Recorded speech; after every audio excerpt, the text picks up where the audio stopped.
Welcome to Prabhu மேஸ். NEET எக்ஸாமோட official information ஒன்று கொடுக்கலாம் அப்படிங்கிறதுக்காக தான் இந்த வீடியோ. ஸோ நம்ம சேனலுக்கு நியூவாக வரீங்கன்னா மறக்காமல் சேனலை சப்ஸ்கிரைப் பண்ணி வச்சுக்கோங்க. உங்களோட லவ் அண்ட் சப்போர்ட் நம்மளோட சேனலுக்கு ரொம்ப இம்பார்ட்டன்ட். NEET.NDA.in வெப்சைட் போனீங்க அப்படின்னா ரொம்ப இம்பார்ட்டன்ட் அப்டேட் ஒன்று கொடுத்துருக்காங்க. என்ன அப்படின்னு பார்த்தீங்கன்னா, correction in particulars of the online application form for the national eligibility cum entrance test 2024னு சொல்லி ஒரு லிங்க் இருக்குது பாருங்கள். அதை கிளிக் கொடுத்தீங்க அப்படின்னா தென் அதுக்கான பேஜ் வந்து ஓப்பன் ஆகுது. ஸோ என்ன கொடுத்துருக்காங்க அப்படிங்கிறது கிளியராக பாருங்கள். நான் உங்களுக்கு ரொம்ப சிம்பிளாக சொல்லிடுறேன். ஸோ எக்ஸாமினேஷன் அண்ட் செஷன் கொடுத்துருக்குறாங்க. NEET exam 2024 duration for correction in particulars. So நீங்கள் ஆன்லைனில் அப்ளை பண்ணிட்டீங்க நீட் எக்ஸாமுக்கு. அப்ளை பண்ணும்போது உங்களுடைய டேட்டாஸில், உங்களுடைய பர்டிகுலர்ஸில், உங்களோட டாக்குமெண்ட்ஸில் எதையாவது நீங்கள் தவறாக என்ட்ரு பண்ணியிருக்கீங்க, சரியாக நாம் அப்ளை பண்ணலை, அப்ளை பண்ணும்போது தவறு பண்ணிட்டோம் அப்படின்னு ஃபீல் பண்ணிட்டு இருந்தவங்க கரெக்ஷன் விண்டோ எப்போ ஓப்பன் ஆகணும்னு கேட்டுகிட்டே இருந்திருப்பீங்க. கண்டிப்பாக கரெக்ஷன் விண்டோவை ஓப்பன் பண்ணிட்டாங்க. கரெக்ஷன் பார்த்திங்கன்னா இன்றைக்கும் நாளைக்கும் 2 நாள் தான். ரொம்ப முக்கியம். பார்த்திங்கன்னா நீங்கள் அப்ளை பண்ணியிருக்கிற எல்லா பேஜஸ்லையும் கரெக்ஷன் பண்ணுறதுக்கு இந்த 2 நாள் தான் நமக்கு டைம் இருக்குது. அதாவது இன்றைக்கி சரியா ஏப்ரல் 11, ஏப்ரல் 12 நாளைக்கு மிட் நைட்டில் 11:50 PM வரைக்கும் நீங்கள் உங்களுடைய கரெக்ஷனை செஞ்சுக்கலாம். ஆல் பேஜஸும் சரியா உங்களுடைய ஆன்லைன் அப்ளிகேஷனில் த்ரூ உங்களுடைய நேம்லேருந்து, டேட் ஆஃப் பர்த்லேருந்து எல்லாமே நீங்கள் கரெக்ஷன் பண்ணிக்கலாம். எக்ஸப்ட் உங்களுடைய phone number and mail ID. ரொம்ப முக்கியம். நீங்கள் கரெக்ஷன் பண்ண முடியாது அப்படின்னா எதை மட்டும் சார் முடியாதுன்னா, உங்களுடைய ஃபோன் நம்பரும் உங்களுடைய மெயில் ஐடியை மட்டும் நீங்கள் கரெக்ஷன் பண்ண முடியாது.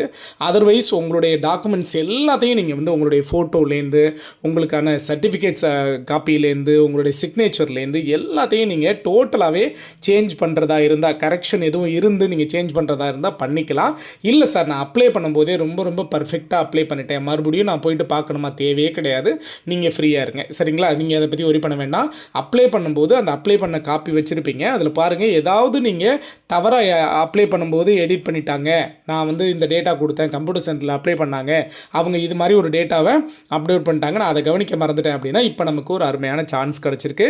ஸோ இன்றைக்கும் நாளைக்கும் எல்லா டேட்டாஸ்லையும் நீங்கள் கரெக்ஷன் பண்ணிக்கலாம் சரியா. எக்ஸப்ட் உங்களுடைய phone number and mail ID. Phone நம்பரும் மெயில் ஐடியை மட்டும் நம்ம மாற்றவே முடியாது. சார் நான் அதை மாற்றணுமா சார் அப்படின்னு நினச்சா கட்டாயமாக முடியாது. ஏன்னா அவங்களுக்கு உங்களை காண்டாக்ட் பண்ணணும்னா இருக்கிற ஒரே ஒரு என்ட்ரி அது மட்டும் தான். அதனால தான் அப்ளை பண்ணும்போதே அதுக்கு அவ்வளோ இம்பார்ட்டன்ஸ் கொடுத்து தான் உங்கள்கிட்ட சொல்லியிருப்பாங்க. அதை ஃபாலோ பண்ணிக்கங்க சார். 11லேருந்து 15 வரைக்கும் அப்படின்னு ஒரு டேட்டா கொடுத்துருக்காங்களே சார் அப்படின்னா, அது ஆதார் ரீஆத்தென்டிகேஷனுக்காக மட்டும்தான். நீங்கள் ஆதாரை வந்து ஆத்தென்டிகேஷன் பண்ணாமல் வச்சுருந்தீங்கன்னா, என்ன நிறைய பேர் அது சம்மந்தமாக கேட்டிருந்தீங்க. ஸோ உங்களுக்கு ஒரு சான்ஸ் கிடச்சிருக்கு. 11லேருந்து 15, ஏப்ரல் 11லேருந்து ஏப்ரல் 15, ஏப்ரல் 11லேருந்து 12 வரைக்கும் நீங்கள் இந்த ஆத்தென்டிகேஷனும் செஞ்சுக்கலாம். ஆனால் ஏப்ரல் 11, 12 பார்த்திங்கன்னா அப்ளிகேஷனில் இருக்கிற எல்லா டேட்டாவையும் நம்ம கரெக்ஷன் பண்ணிக்கலாம்.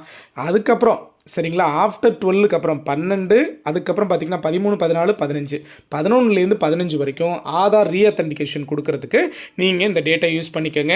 உங்களுக்கு கிளியராக அவங்க மென்ஷன் பண்ணியிருக்கிறாங்க. இதுதான் உங்களுக்கு கொடுத்துருக்கிற லாஸ்ட்டு சான்ஸு நீங்கள் உங்களுடைய அப்ளிகேஷனில் சேஞ்ச் ஓவர் கொடுக்கறதுக்கு. இன்கேஸ் பின்னாடி நான் ஏதாவது தவறு இருக்குது, நான் மாற்றிக்க முடியுமானா கண்டிப்பாக மாற்ற முடியாது. இதுதான் உங்களுக்கு கொடுத்துருக்கிற ஃபைனல் சான்ஸு. ஸோ இன்றைக்கும் நாளைக்குள்ளே உங்களுக்கான டேட்டாஸ் இதில் ஏதாவது தவறு பண்ணியிருந்தீங்க அப்படின்னா கண்டிப்பாக நீங்கள் அதை எடிட் பண்ணி மாற்றிக்கோங்க. சார் எக்ஸாம் டேட் வந்து மாறுமான்னு கேட்டிருந்தீங்க. கண்டிப்பாக எக்ஸாம் டேட்டு மாறுறதுக்கான சான்ஸே கிடையாது. அட்மிட் கார்டு எப்போ சார் ரிலீஸ் ஆகும்னு கேட்டிருந்தீங்க.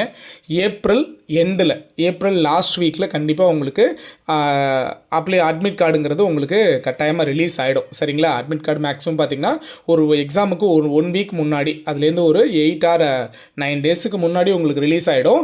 அது வந்து பார்த்திங்கன்னா சிட்டி அட்மிட் கார்டு வந்து ரிலீஸ் ஆகும். சென்ட்ரல் அட்மிட் கார்டு வந்து எக்ஸாமுக்கு ஒரு 3 அல்லது 4 நாளைக்கு முன்னாடி உங்களுக்கு ரிலீஸ் ஆகும் சரிங்களா.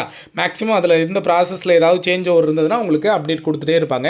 நம்ம சேனலே உங்களுக்கு அப்டேட் கொடுத்துட்டே இருப்போம். மறக்காம சேனலை சப்ஸ்கிரைப் பண்ணி வச்சுக்கோங்க. இந்த வீடியோஸை நீட் எக்ஸாமுக்காக அப்ளை பண்ணியிருக்கிற யார் பார்த்தாலும் சரி உங்களுடைய ஃப்ரெண்ட்ஸுக்கும் ஷேர் பண்ணுங்கள். கண்டிப்பாக அவங்களுக்கு ரொம்ப யூஸ்ஃபுல்லாக இருக்கும். ஓகேவா. ஸோ இன்னும் அப்டேட் கொடுத்துட்டே இருப்போம். மறக்காம சேனலை சப்ஸ்கிரைப் பண்ணி வச்சுக்கோங்க. தேங்க்யூ.